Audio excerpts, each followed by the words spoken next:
Assalamualaikum warahmatullahi wabarakatuh. Waalaikumsalam warahmatullahi wabarakatuh.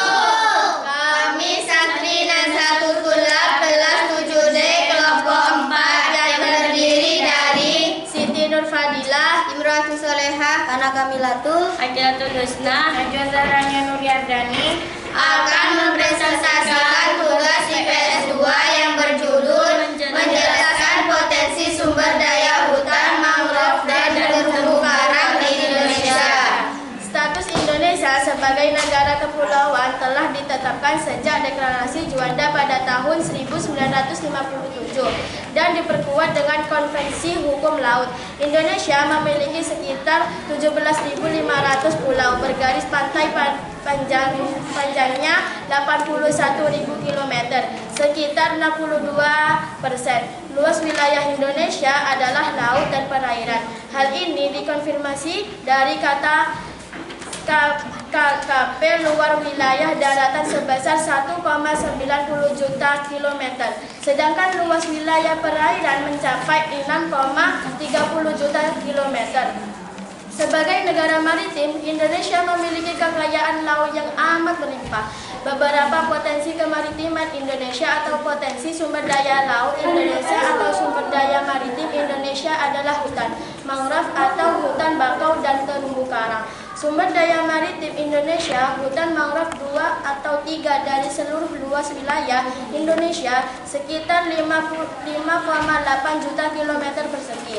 Salah satu potensi sumber daya maritim Indonesia adalah hutan mangrove atau hutan bakau. Hutan mangrove atau hutan bakau adalah tipe hutan yang berada di daerah pasang surut air laut. Saat air pasang hutan mangrove digenangi air laut. Saat air laut surut, hutan mangrove bebas dari genangan air laut. Umumnya, hutan mangrove berkembang dengan baik di pantai yang terlindung muara, sungai atau laguna. Potensi kemaritiman Indonesia. Dua fungsi hutan mangrove sebagai potensi sumber daya laut di Indonesia adalah fungsi ekologis dan ekonomis. 1. Fungsi ekologis hutan mangrove adalah sebagai habitat atau tempat hidup binatang laut untuk berlindung, mencari makan, dan berkembang biak. Fungsi ekologis yang lain adalah untuk melindungi pantai dari abrasi air laut. 2. Fungsi ekonomis hutan mangrove berupa nilai ekonomis dari kayu dan pepohonan dan makhluk hidup yang ada di dalamnya. Biasanya kegunaan kayu bakau untuk bahan kayu bakar, bahan pembuat arang, dan bahan pembuat kertas. Hutan mangrove juga dihuni oleh beragam jenis fauna yang bernilai ekonomis. Misal udang dan jenis ikan lainnya yang berkembang biak dengan baik di wilayah ini. Potensi kemaritiman Indonesia perikanan. Hutan mangrove di Indonesia tersebar di pesisir sebelah barat Pulau Sumatera, beberapa bagian di pantai utara Pulau Jawa, sepanjang pesisir Pulau Kalimantan, pesisir Pulau Sulawesi, pesisir sebelah selatan Papua, dan beberapa pulau kecil lainnya. Luas hutan mangrove di Indonesia mencapai sekitar 3 juta hektar yang tersebar di sepanjang 95.000 km pesisir Indonesia. Hutan mangrove di Indonesia tidak tersebar secara merata.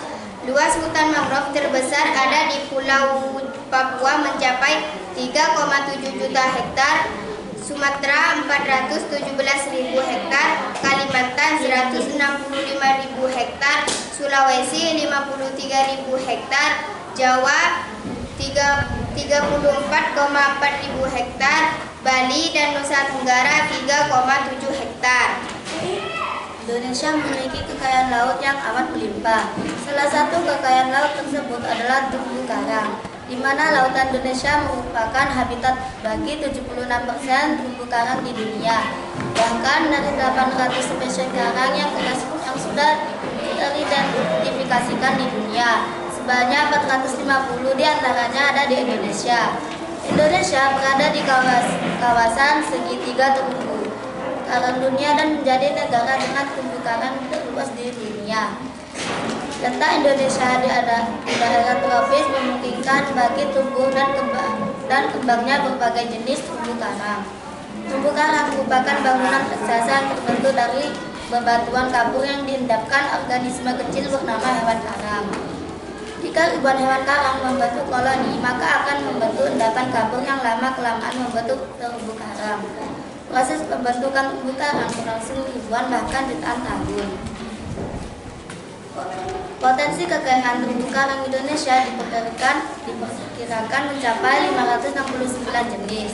Adapun kawasan yang memiliki terumbu karang terluas antara lain Sulawesi 864.000 hektar, Sumatera 478.000 hektar, dan Maluku 439.000 hektar.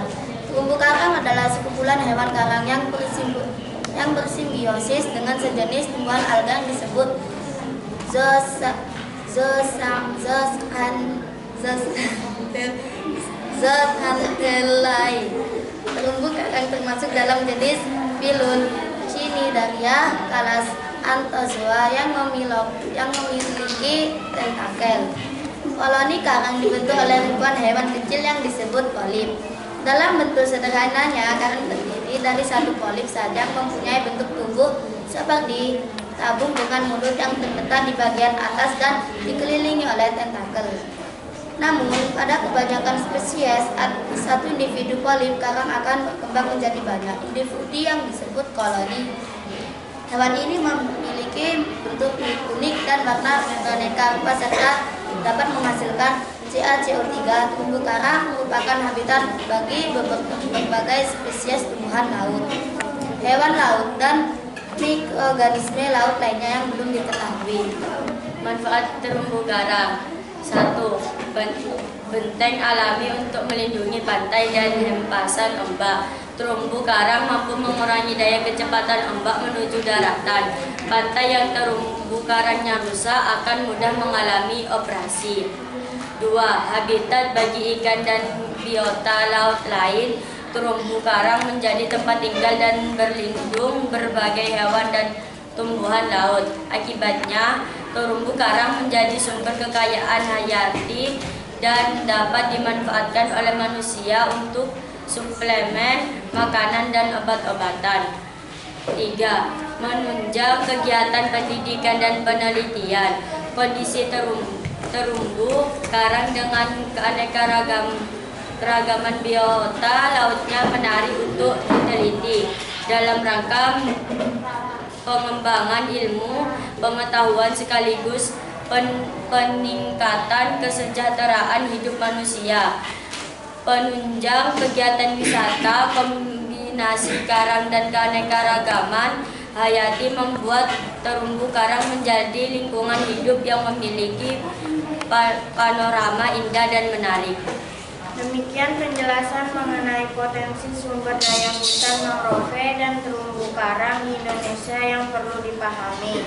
Dengan penjelasan singkat di atas, kita jadi lebih memahami bagaimana pengaruh potensi sumber daya hutan mangrove dan terumbu karang di Indonesia terhadap kondisi alam dan juga perekonomiannya.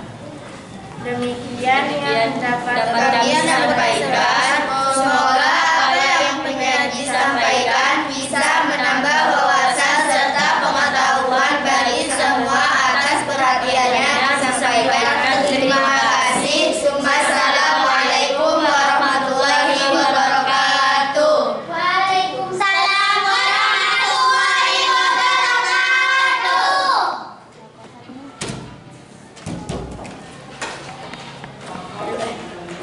Ini untuk saya.